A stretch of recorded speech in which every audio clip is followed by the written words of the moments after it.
A jornada empreendedora ela não é fácil. Empreender é coragem diária. Eu não vou ficar parada nunca. Eu posso e eu vou fazer alguma coisa. Hoje quero mais. É o hoje. Não foi ontem, não é o amanhã. É o hoje. E não desistir. Se você quer, você consegue. Se você tem na sua cabeça, em algum momento, alguma ideia, se ela surgiu, ela está lá, você consegue tirar ela de lá e fazer com que ela venha e ela aconteça. Esse caminho serve para mim ou não serve? E se eu for direto para C e depois voltar? Então é enxergar o plano como um todo e adaptar para sua realidade. A vida, ela tem desafios, sim. Ela tem. E antes de empreender, é necessário que a gente tenha a humildade de aprender. Se conheçam, se valorizem, busquem os seus sonhos, tenha coragem. A vida é um desafio e a gente não pode baixar a cabeça para ela. Não importa o tamanho do desafio. Cada tropeço é para você ir um pouco mais à frente, às vezes ele te impulsiona para trás, para você ir lá na frente e já ter uma visão diferente. Busquem alguma forma de entender qual é o seu propósito, porque quando a gente vive de propósito, não tem como dar errado. As coisas simplesmente fluem e é maravilhoso. É você não desistir. É fácil porque cair todo mundo cai. Se você for focado, se você realmente tiver aquele sonho dentro de você, se você quiser provar realmente que você consiga, você não precisa desistir fácil. Você tem que lutar até o final. Então siga em frente, tenha fé, foco e determinação que tudo vai dar certo. O mundo, ele parece grande, mas quando você tem força de vontade, você acredita em você, ele é pequeno, onde você vai ver que você realmente nasceu para estar ali.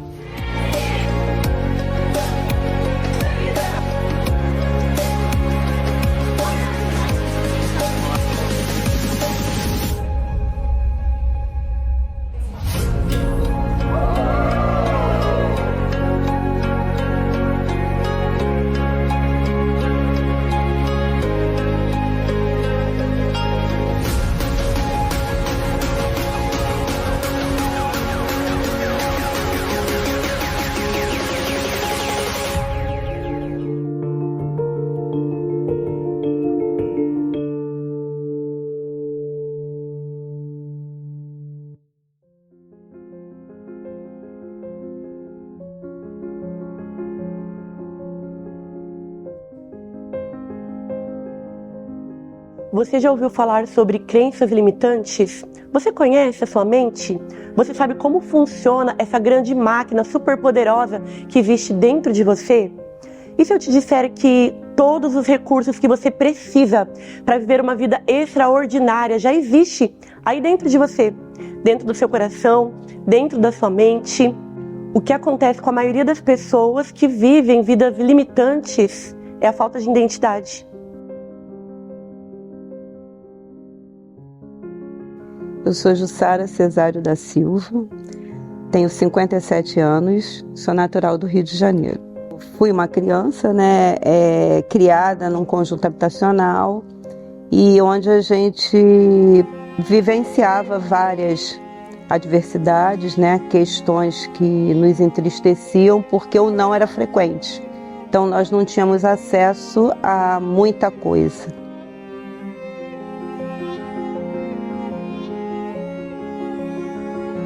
Eu sou Simone Leite, tenho 42 anos, sou natural de Triunfo, Pernambuco. Então, momentos marcantes da minha infância foi quando eu descobri que eu era adotada. E eu lembro quando minha mãe, ela me levou para conhecer minha mãe biológica. Meu nome é Valéria dos Santos Ribeiro, eu tenho 28 anos, eu sou de Horto Nogueira, interior de São Paulo. A Valéria é uma pessoa que veio de uma família muito humilde.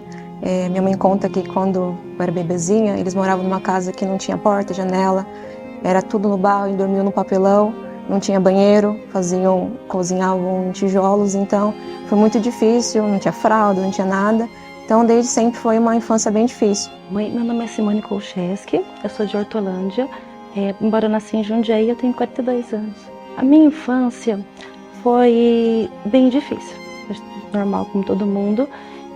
Eu tive meus pais muito maravilhosos, um pai e uma mãe que lutou bastante, uma família muito simples, que vieram mostrando o melhor deles.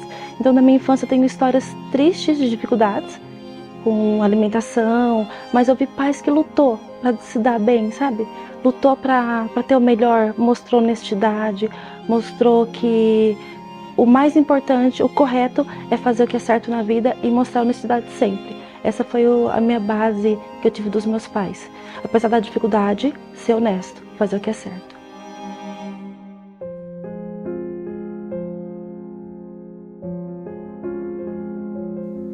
Eu sou Aline Oliveira, tenho 38 anos. A minha história tem origem com uma mãe que foi moradora de rua, abandonada criança, comia lixo para sobreviver. E um menino que foi doado a preço de nada e também tinha que comer os restos que sobravam na mesa.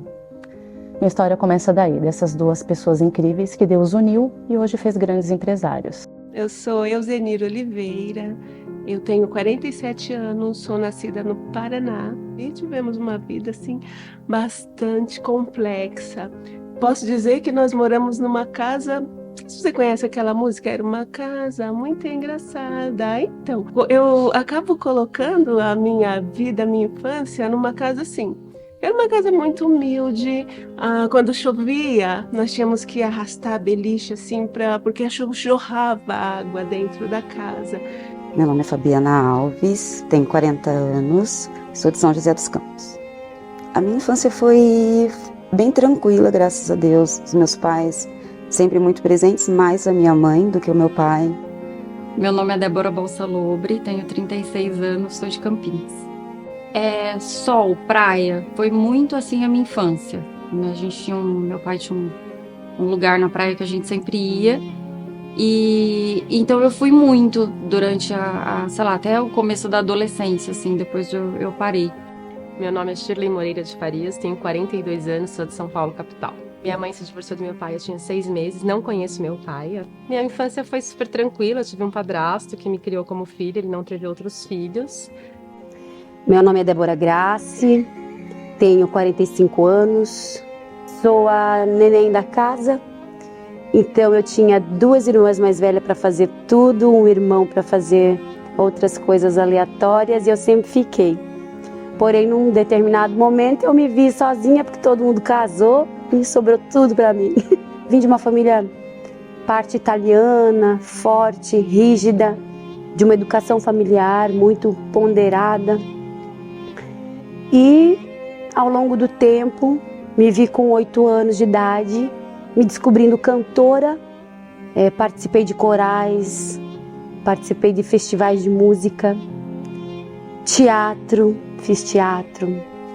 Então a minha vida foi muito voltada para a arte.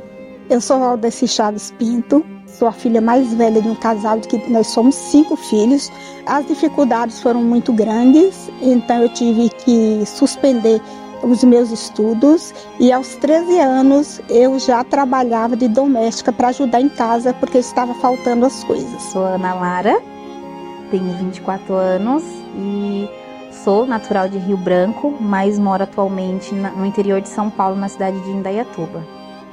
Teve momentos que minha mãe precisou me deixar, né? Vamos dizer, não que me abandonou, mas ela precisou me deixar na cidade, lá em Ilhéus, Vitória da Conquista, com a minha irmã e o pai da minha irmã, para poder conseguir conquistar a vida, né? Conseguir trabalhar. Eles não estavam dando certo, minha mãe estava apanhando e por muitas das vezes teve agressões que minha mãe saía sangrando. Aí teve uma vez que esse pai da minha irmã agrediu minha mãe na cabeça e ela ficou dias no hospital. Depois dali ela decidiu conquistar a vida dela e me deixou lá porque não tinha como ela me levar.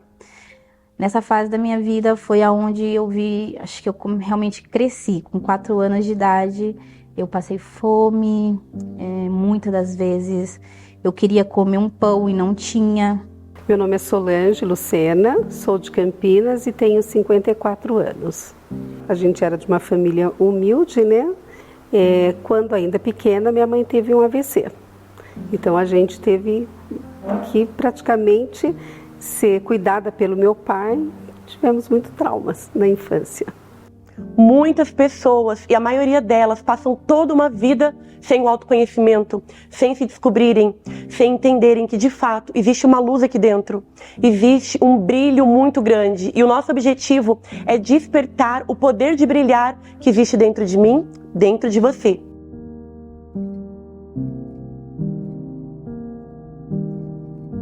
E quem fala com você neste momento é uma menina que veio a esse mundo com uma crença super limitante, a crença do não merecimento.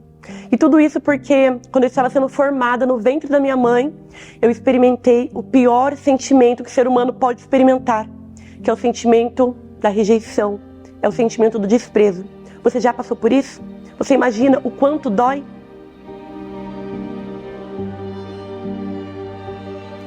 Conforme eu fui tendo um autoconhecimento, eu comecei a compreender que são muitas coisas. Não é uma coisa, né, que faz uma criança ser tímida. Então, acho que assim, desde que eu nasci, eu passei por um abandono, né? Então, eu sei que não foi intencional, mas foi um abandono, porque eu nasci, com 1 ano, meu pai saiu de casa. Depois de muita terapia, eu descobri que, uma análise corporal, que a rejeição não era por conta do que eu vivi na infância. Era a rejeição, algo dentro do útero da minha mãe. E eu sempre tive uma questão dentro de mim, por que eu sou assim, por que eu não me aceito, por que eu acho que eu não sou capaz. E aí, procurando terapia, eu descobri que meu pai, ele não queria ter uma menina, ele queria ter um menino, e ele sabia que eu era uma menina, mesmo assim ele insistiu que eu era um menino, e quando eu nasci, ele meio que ficou distante de mim por uma semana. Eu não sabia disso, soube depois de muito tempo, e foi algo assim que foi muito doloroso e ao mesmo tempo foi libertador por saber o porquê que eu fazia tanto daquilo, porquê que eu me cobrava tanto, que era uma pessoa muito forte. E eu estudava numa escolinha, né, bem humilde, uma escola pública.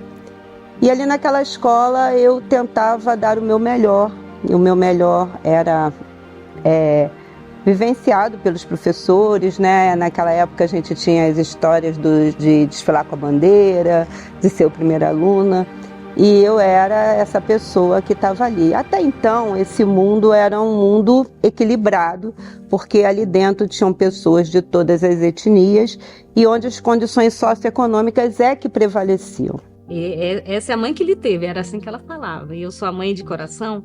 Eu lembro que eu agarrei na perna dela assim, eu fiquei, cara, ela vai me deixar aqui. Eu lembro dessa emoção, nunca saiu do meu coração, né? Esse sentimento. E ela sempre fez questão de uma vez por ano, uma vez a cada 2 anos, me levar lá e me deixar consciente que eu era adotada, mas que eu era criada com muito amor, com muito carinho, e isso pra mim é marcante da minha infância, assim. Eu sou a Camila, eu tenho 31 anos e eu nasci em São Roque, que é interior de São Paulo. Então, eu ver os meus pais separados desde pequena, eu senti que foi um abandono, porque ele era o que tinha que estar ali do meu lado, cuidar de mim. E é óbvio que eu sei que não foi intencional, mas a gente sabe hoje, né, com muito entendimento, que isso impacta na vida da criança.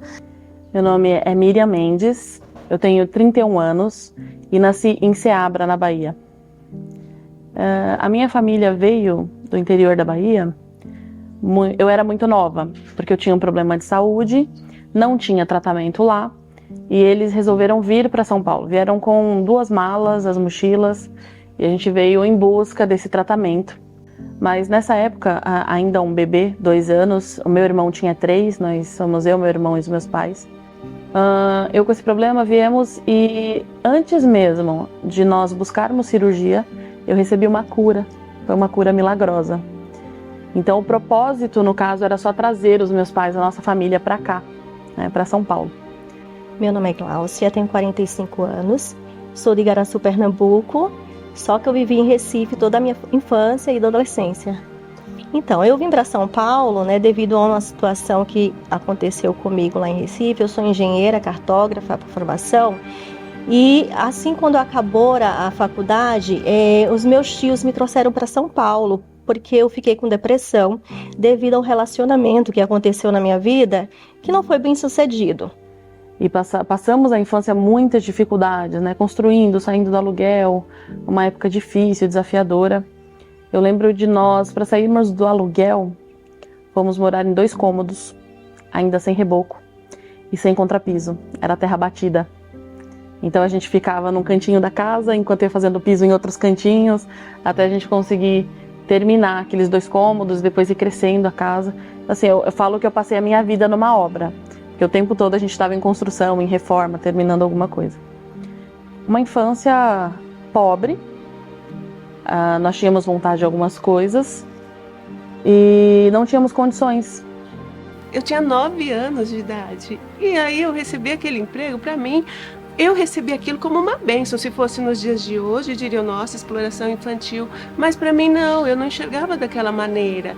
Então eu dormia nesse emprego, onde eu tinha lanche para levar para a escola, sapato. Me lembro que o meu primeiro salário, eu comprei a mochila. E pelo AVC dela, nós tínhamos um restaurante na época e passamos algumas dificuldades. Meu pai, na época, minha mãe cuidava do restaurante, meu pai trabalhava e tivemos vários problemas, né? Tanto na educação, escola, criação. A gente foi criado pela minha avó. Chegando em Brasília, para mim, eu trabalhando aos 13 anos de idade para ajudar em casa, para mim foi também um desafio, porque era uma criança, era meu tempo de brincar ainda. Porém, eu tive que assumir responsabilidades para ajudar em casa, ter o meu salário, eu já tenho desde essa idade, aos 13 anos. Trabalhei algum tempo e todo esse tempo nessa mesma casa, onde eu percebi que eu tinha que estudar, não importa as dificuldades que tivesse durante o dia. E então eu passei a estudar à noite. E a partir daí fomos tendo oportunidades, meus pais trabalhando, meu pai trabalhando, minha mãe dedicou a vida a cuidar do lar e de mim e do meu irmão. E trabalhou em inúmeros empregos, desde cortar cabelo, fazer pastel, gráfica, síndico de prédio, até se encontrar na área da construção. Com muito esforço, ele conquistou o primeiro terreno, construímos, moramos ali em Santana de Parnaíba há mais de 25 anos. Estudos apontam que quando o ser humano está sendo gerado dentro do ventre, ele experimenta diversos tipos de sensações, sentimentos, emoções. E quando ele recebe cargas de sentimentos negativos, isso pode ser comparado com choques elétricos. Ele se contorce inteiro dentro do ventre. E isso forma suas primeiras crenças lá no ventre da sua mãe. No meu caso, como eu disse, eu fui gerada com grande sentimento de não merecimento e de rejeição, o que me fez nascer com crenças totalmente limitantes de não merecimento. Eu demorei muitos e muitos anos para entender como funcionava a mente humana, como funcionava o autoconhecimento e o porquê eu tinha tantos e tantos bloqueios. Eu era aquela criança, aquela adolescente que todos olhavam e diziam, não tem futuro, que menina esquisita, que menina feia, que menina magra, que menina sem potencial nenhum. E você? Já ouviu alguma mentira a seu respeito? Já duvidaram de você? Já desacreditaram de você? Eu sei como você se sente. Eu passei por isso também. E eu conheço hoje um time de mulheres superpoderosas, tanto no Brasil quanto na Europa, que passaram por isso também. E sabe como nós vencemos? A primeira coisa que eu quero falar é sobre o bullying, o quanto ele é sofrido e quanto ele prejudica a vida de uma criança. Porque você é chamado de pomba preta, como eu era me chamar, então eu sofria demais, eu chorei, que para mim foi um alívio quando meu pai me trouxe para fazer esse tratamento em Brasília, porque eu me vi aliviada de todo aquele preconceito de religião e as pessoas sequer pensam que é só uma criança. Foi bem difícil porque eu sofri muito bullying. Eu tenho uma mancha de nascença na minha perna inteira e eu era chamada de macaco, de King Kong. Então era algo que mexia muito comigo. As pessoas me rejeitavam, me excluíam. Ninguém queria ficar perto de mim e eu só queria ser aceita, fazer parte. Então foi muito doloroso, foi muito forte, né? E mexeu muito com a minha autoestima. Tudo isso que eu vivi, que eu ouvi, que eu não era capaz. Eu tinha muita insegurança. Eu só queria ser amada, então muitas vezes eu também alisei meu cabelo porque eu não me amava, eu queria, Deus me perdoa, mas eu queria ser uma outra pessoa. Eu não gostava do meu tom de pele, não gostava do meu cabelo, não gostava da minha perna. Eu queria nascer de novo pra mim ser aceita. Então foi muito difícil me aceitar, me amar. Eu tive que fazer muita terapia pra mim me reconhecer a mulher que eu sou hoje.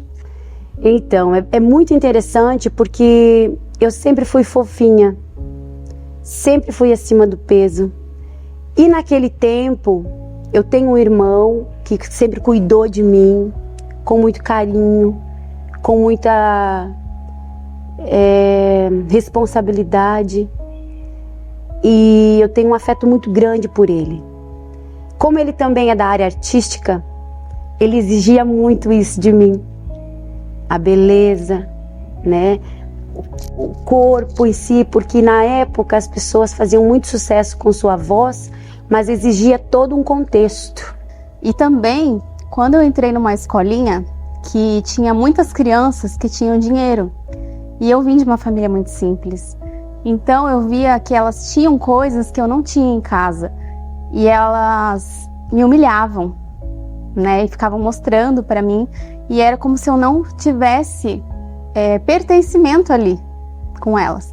Então eu olhava assim, né, elas brincando com coisas que eu não tinha, elas fazendo coisas, tirando fotos com os pais que eu não tinha foto com meus pais, e eu me sentia realmente excluída. Então tudo isso foi fazendo com que eu cada vez mais ficasse quieta, tímida, porque eu tinha a sensação de que se eu falasse eu ia ser humilhada, e já aconteceu. Quando todas as vezes que eu tentava me aproximar, eu sofria bullying, né? Então, eu sempre tive essa sensação, e talvez meus pais nem saibam disso, porque eu nunca contei isso pra ninguém. Porque uma coisa que as pessoas têm que entender é que a criança ferida, ela não pede socorro. A gente passa a vida inteira, né, passando por aquilo, só para depois a gente entender que aquilo ali era um bullying, era um sofrimento, mas naquela época eu não entendia isso, né? Eu simplesmente entendi que não podia estar ali, aquilo ali não pertencia a mim, estava tudo bem, eu tinha que ficar no meu canto. Muitas das mulheres que vão aparecer no livro, moldando, forçando a amadurecer, esse amadurecimento precoce. Então a gente passa por situações de bullying, de rejeição, de escassez, porque os nossos pais deram o melhor de si para nos criar. Mas, independente deles terem dado o melhor, em algum momento, alguma dessas situações nos causam um certo tipo de rejeição. E aos meus 17 anos eu tive anorexia nervosa, né? E sofri muito. Aos meus 18 anos, minha mãe me pegou deitada no quarto, passando mal, me levou para o hospital. O médico falou que se eu não me recuperasse logo eu ia morrer, porque a parede do meu estômago estava grudando. Na medida que eu começo a tomar entendimento do que eu queria, né, porque a medicina soprava no meu ouvido assim muito cedo, eu comecei a ouvir as pessoas dizerem que não era possível, que não dava para ser, porque eu era pobre, porque eu era preta, porque ninguém tinha condição de pagar a faculdade, que a faculdade de medicina é uma coisa do outro mundo, que é um universo ao qual eu não poderia pertencer. E aí eu comecei a achar que eu queria pertencer a esse universo, e eu fui tentando desenhar uma estrada por onde eu pudesse ir. Eu comecei a trabalhar o sim na minha vida.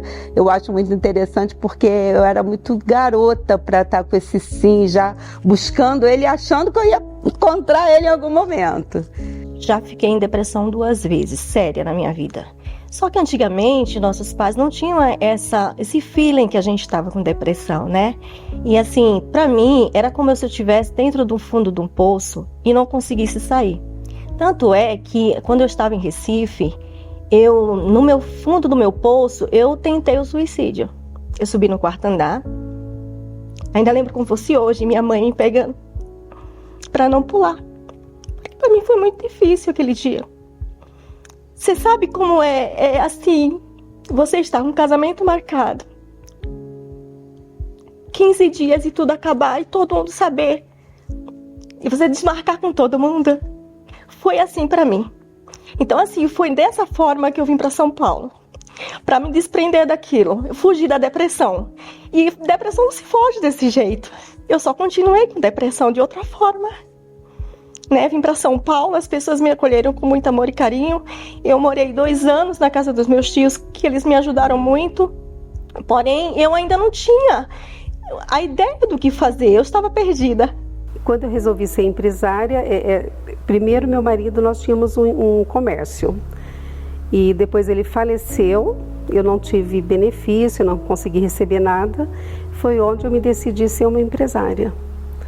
E montei minha loja, né? E estamos aqui no desafio. E quando meu filho nasceu, com 27 dias, o pai dele nos abandonou. E aí foi o fundo do meu poço. E foi tão desafiador porque eu era uma pastora, atuante, trabalhando na igreja. E eu me vi depressiva suicida. Eu ministrava no púlpito, chegava em casa e orava com uma faca na boca, dizendo que eu ia morrer. Nessa fase eu tive um grande rompimento com Deus.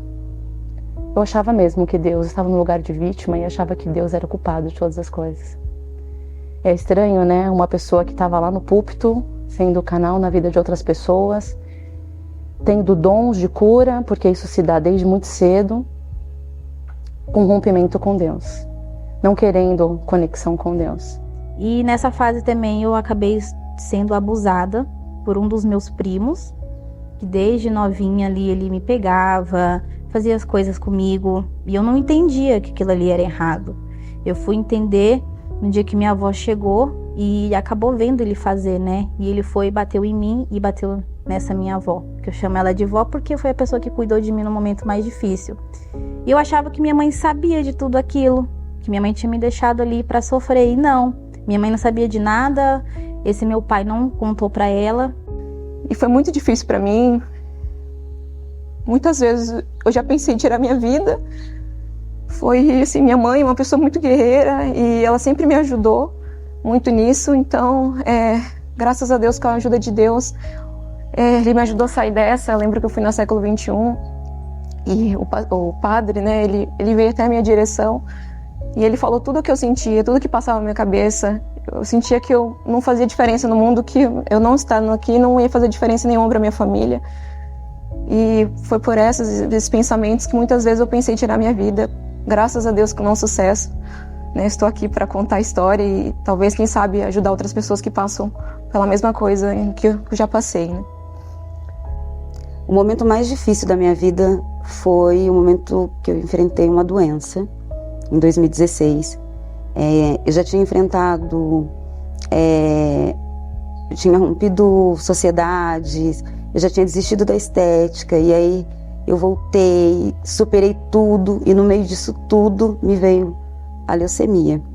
E foi muito difícil, porque eu me vi obrigada a largar tudo. Eu tive que largar tudo de novo. Eu vi minha família desesperada, eu vi meu marido desesperado, eu vi minha filha que ainda era pequena, eu vi meus pais. Então eu tinha que ser forte por eles, porque eles não sabiam o que fazer.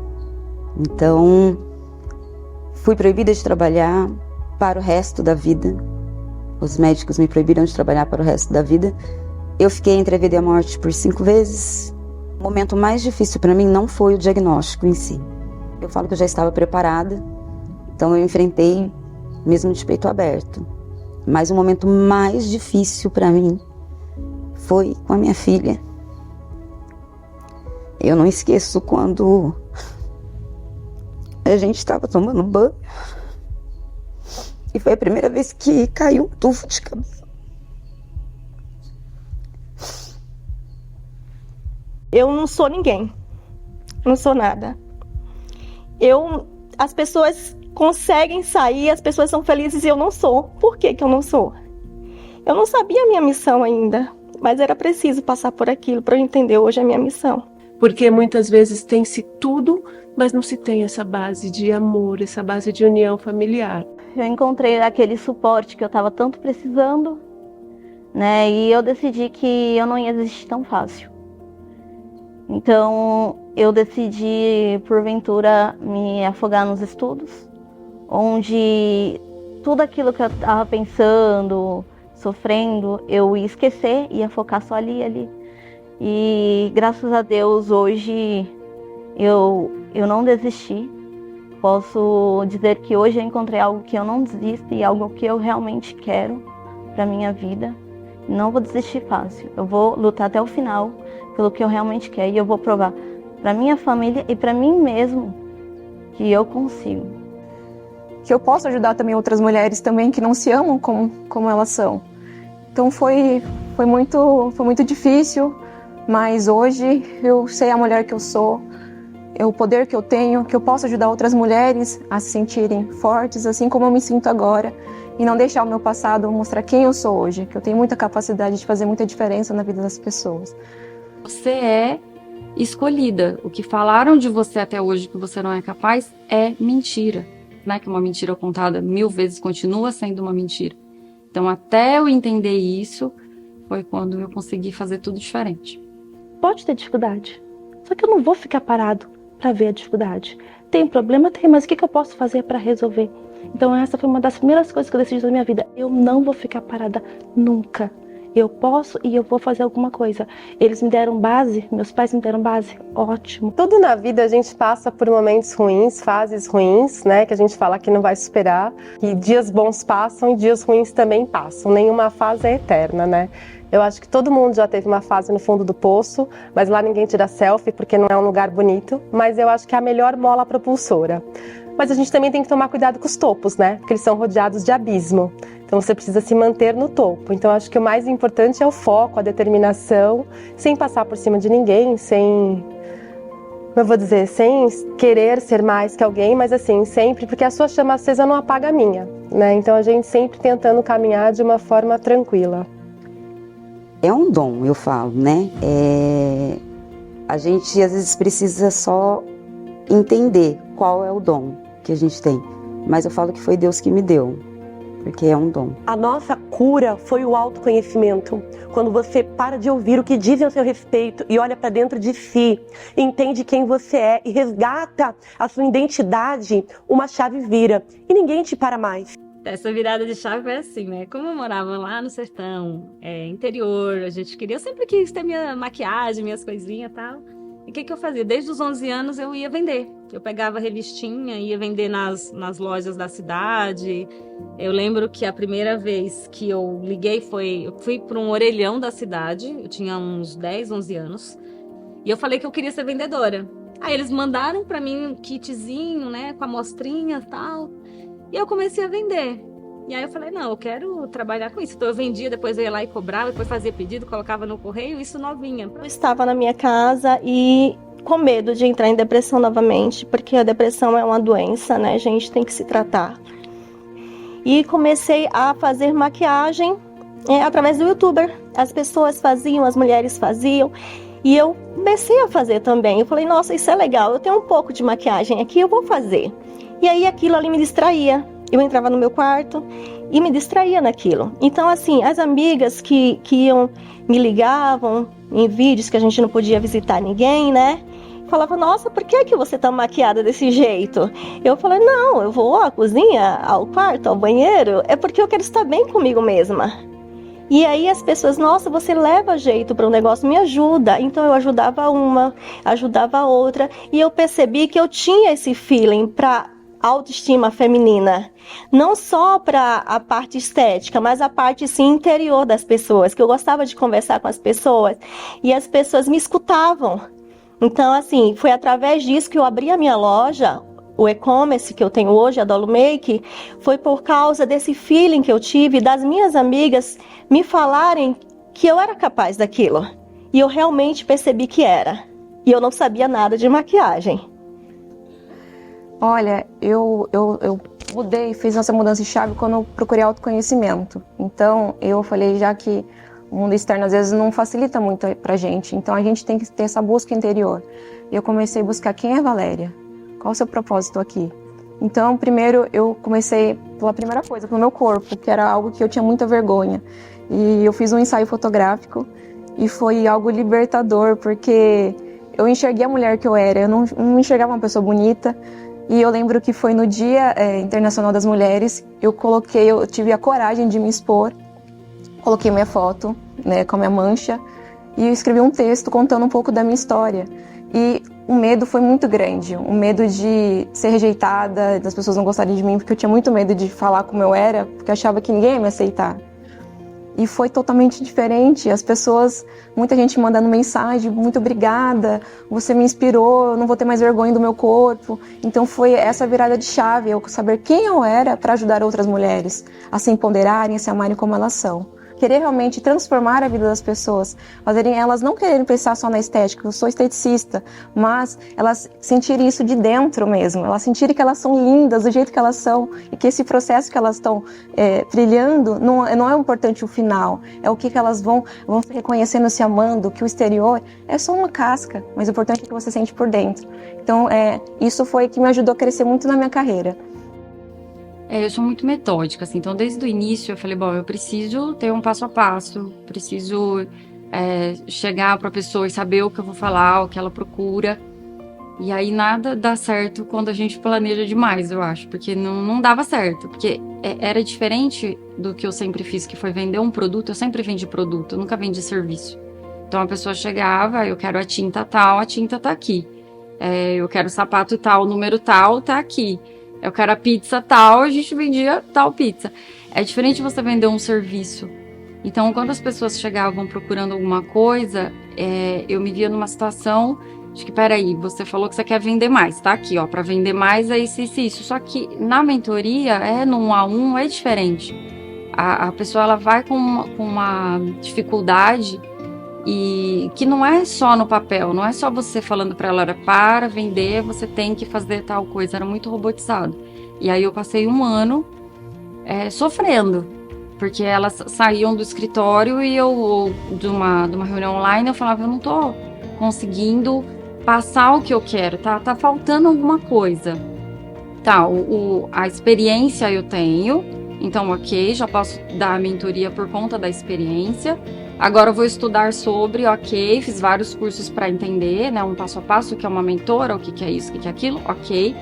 O que tá faltando?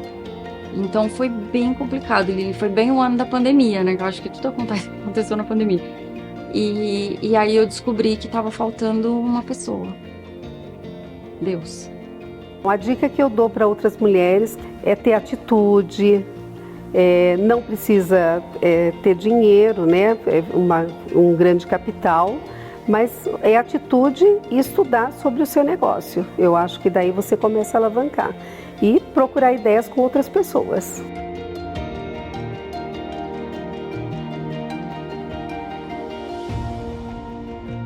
E olhamos para dentro de nós enxergamos uma luz superpoderosa, um brilho superpoderoso. Esse brilho foi dado por Deus, independente de religião. Quem me criou, quem te criou, é o dono do universo. O Deus que criou tudo de lindo que existe neste mundo. O céu, a terra, o sol, as estrelas. E quando Ele nos criou, Ele soprou dentro de nós o próprio fôlego de vida. Ele disse, farei o homem à minha imagem e semelhança. Olha que coisa linda e poderosa. Mas não para por aí. Quando Ele criou o homem, soprou em nós o fôlego de vida, Ele disse, dominai, a terra é sua. Ele nos deu como herança, essa é a nossa identidade.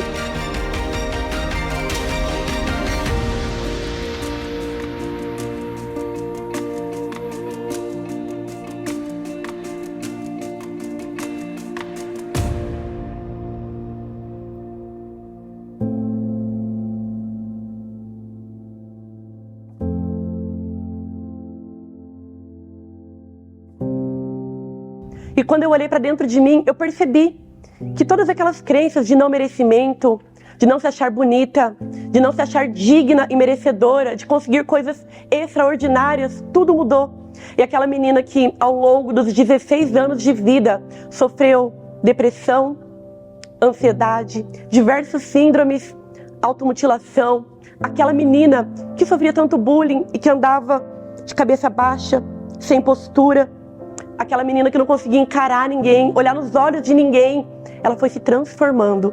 E a minha vida foi mudando, e eu conquistei muita coisa, mas existia uma coisa que eu ainda precisava mudar, que eu ainda precisava conhecer, porque mesmo crescendo, mesmo mudando muito, eu não entendia quais eram as crenças que me limitavam. Meu pai, ele dizia o tempo todo para mim que não era possível, que eu não ia conseguir, que não era assim, e que eu tinha que parar com aquela história, que eu tinha que trabalhar para ajudar em casa, que ele não via futuro para mim. E aí eu fiz o meu primeiro vestibular e eu não passei. E aí foi uma tristeza muito grande na minha vida, né? Eu achei que talvez ali fosse um ponto final, mas aí Deus dizia para mim que não era ponto final não, era vírgula, vamos embora. Esquematiza, faz o plano B, vamos tentar de outra forma. E aí minha mãe, né, tentou ali convencer meu pai a conseguir lá juntar alguma coisa para eu ir para um cursinho. E eu fui para o cursinho. E no cursinho eu entendi que não era a hora ainda de ir para medicina. Então eu fui e tentei o vestibular para a faculdade de enfermagem. E aí passei. Passei na faculdade de enfermagem e ingressei nessa faculdade. E ali o mundo me mostrou que até então aquilo que eu entendia como um pequeno morango em muitos aspectos não era, né? A gente começa a subir alguns degraus, a gente começa a ver o racismo falar mais alto, a gente olha em volta e não vê os nossos pares, a gente não se encontra mais, porque eu saía de lá da periferia do Rio de Janeiro para ir para dentro da UERJ, que é uma universidade, né, em outra região, com novas pessoas, né, pessoas de poder aquisitivo diferente do que eu tinha. E eu tinha que estar ali muito focada. E eu tentei me focar o máximo possível, porque eu queria, e eu ainda queria mais, né? E decorrente disso, fazendo a faculdade de enfermagem, eu descobri que se a gente fizesse prova para a Unirio, que é uma faculdade federal, a gente podia se matricular logo a seguir. Eu fui escolhendo história daqui, história dali, enfim. Quando eu estava no último período da faculdade de enfermagem, eu passei no vestibular de medicina. E aí, da faculdade de enfermagem, eu consegui ir para minha faculdade de medicina, né? E assim, para minha família, um susto, né? Hoje eu entendo, né, que talvez aquela sensação de, será que ela não vai sofrer muito? Será que não seria melhor ela parar por aqui, né? Mas eu via também nas mulheres da minha família a luta que elas tinham, a força que elas tinham. Então eu pegava muito aquela força feminina e eu queria muito poder cuidar de mulheres. Eu fui em frente, terminei os meus estudos, eu fiz um concurso, passei no concurso, e quando eu passei, que eu fui avisar para minha patroa que eu ia deixar alguém lá no meu lugar, ela disse, não vai não é preciso você ir, você vai ganhar muito pouco. Aqui você tem tudo, você tem sabão para lavar sua roupa. Ainda assim eu fui, eu acreditei em mim, tomei posse daquele emprego de verdade, em nome de Jesus. E trabalhei 38 anos no serviço público, lá eu fiz várias coisas, fui chefe quase o tempo inteiro. Na dor está o propósito. Então quando alguém diz eu perdi alguém querido, eu digo eu entendo. Eu fui abusado na infância, eu também entendo. Eu fui traído por todas as pessoas, eu também entendo. Em todas as coisas eu sou grata. Eu sou mais do que vencedora. Porque eu vim de muita escassez. E hoje eu treino empresários, eu treino políticos, eu treino pessoas tão extraordinárias. Mas sentados, somos todos iguais. As dores são as mesmas. Então eu me sinto muito agraciada quando eu posso dizer, eu sei, eu não imagino, eu sei como é a dor. Então isso me dá autoridade. Eu fico muito grata porque com o fundo do meu poço, a saída dele me deu autoridade para tocar a alma de pessoas. Eu sempre digo, meu lema é, ninguém passa por mim sem um mínimo de cura. Não passa mesmo. Qualquer pessoa que senta comigo 5 minutos, se permitir, vai ser curado. Porque eu sei que eu sou agente de Deus. Eu me reconectei com Ele. A minha jornada me desconectou, mas eu me reconectei com Ele e eu sei que eu sou agente de transformação na Terra. Eu sei que eu fui escolhida para mudar a história da minha família. E pode parecer muito clichê, mas hoje, onde eu estou, eu passaria tudo de novo. Para ver o meu filho onde ele está, para ver a mudança na vida dos meus pais e para ver a mudança na vida dos meus clientes. Realmente a minha história mudou e eu sou agente de transformação e cura na vida de muitas pessoas.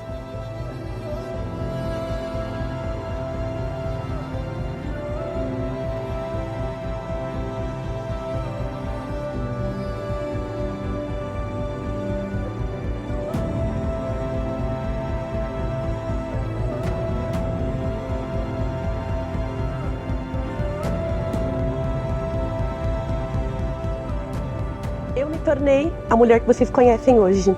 Lilian Bonfim, 32 anos, mãe da Vitória de 11 anos, empreendedora há 9 anos, dona de diversas marcas, a Vapor Revolution, a nossa escola que forma atores, modelos. Sou diretora de TV e cinema, já produzi ao longo dos 9 anos como empreendedoras diversos filmes, novelas, programas de televisão. Foram mais de 50 obras ao todo, dentro do Brasil, na Argentina, Estados Unidos, França, Portugal.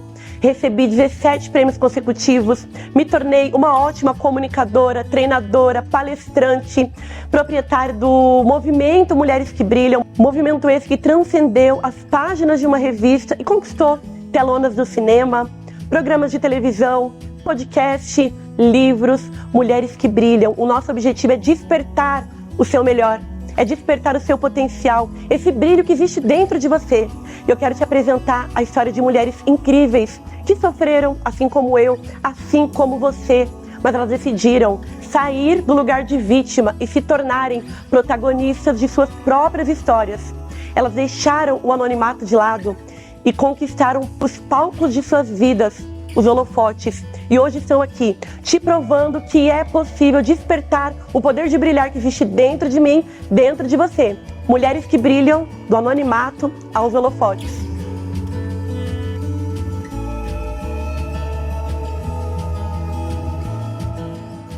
Essa necessidade de você entender a mulher num conjunto muito complexo que é, né? Porque através do tratar a mulher a gente consegue melhorar os homens, consegue melhorar as questões com os animais, com a natureza, com tudo.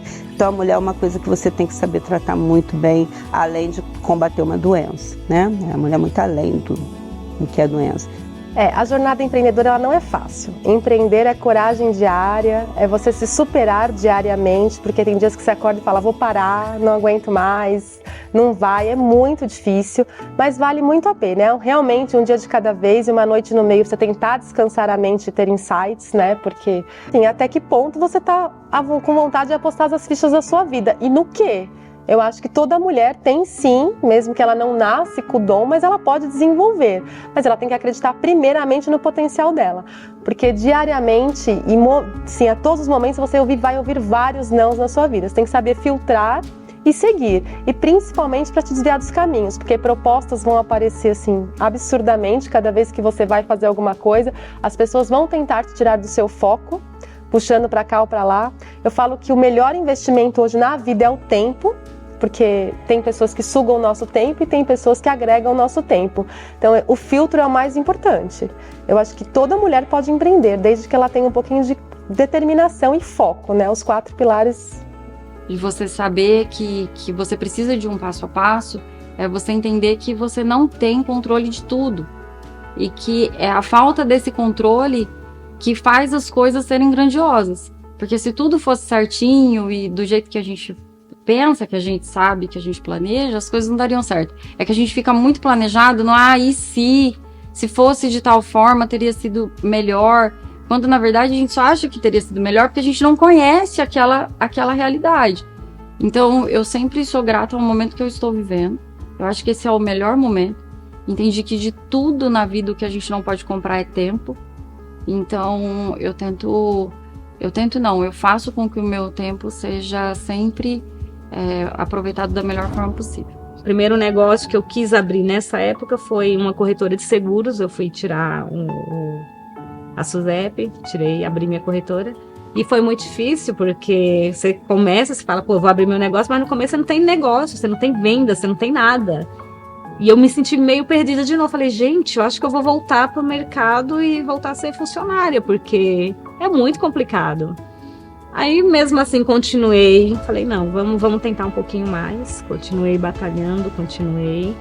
E hoje, graças a Deus, a nossa corretora tem aí 10 anos, 12 anos, né? 2012 agora, 11 anos.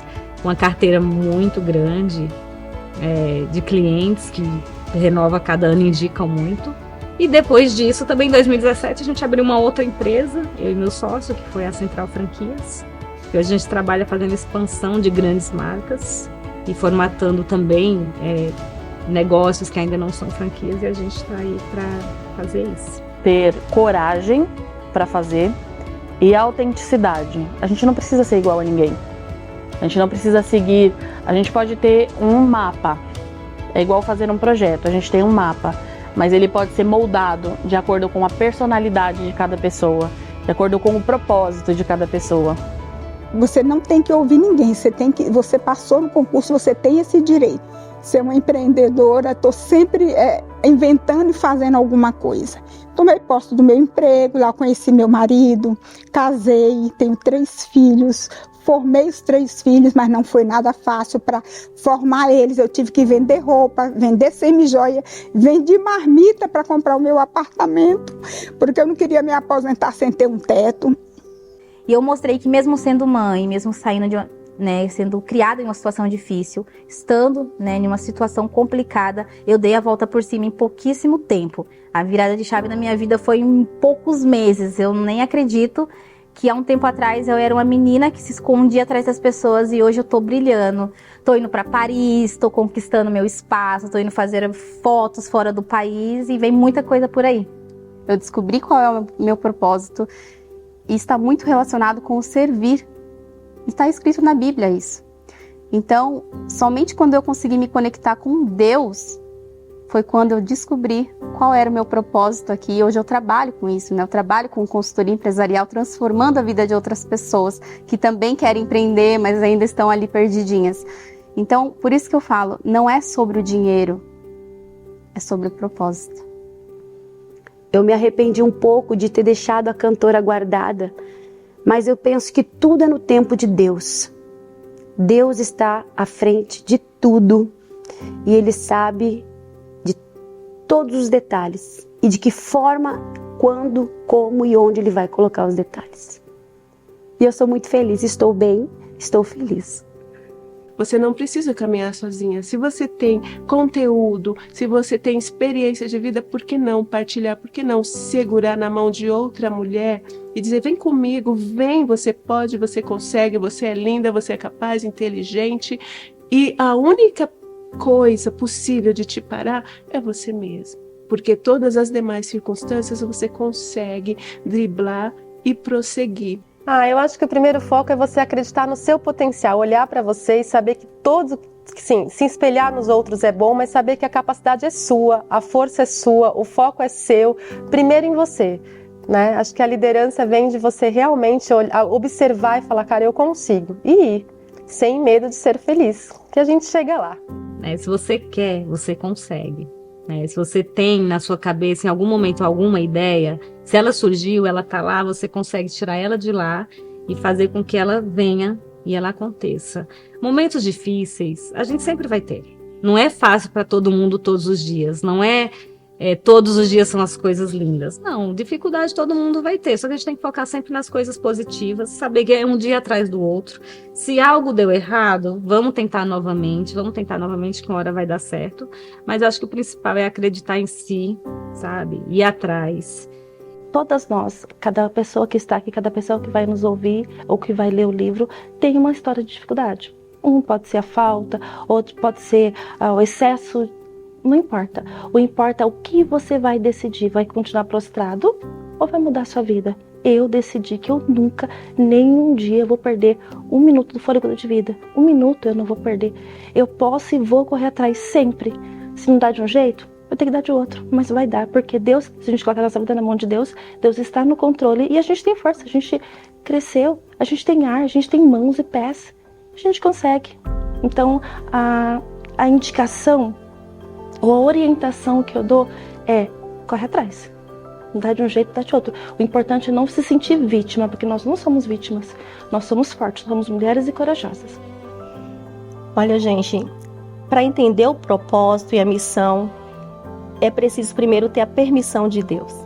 Para mim não foi fácil. Para eu entender, foram 40 anos para entender a missão. Mas cada um tem uma missão. A gente não vem à Terra por nada, Seja você maquiar, seja você cuidar do próximo no hospital, seja de qualquer outra forma. Mas, entendendo a sua missão, você pode ir em frente. Dê o primeiro passo para ir em frente.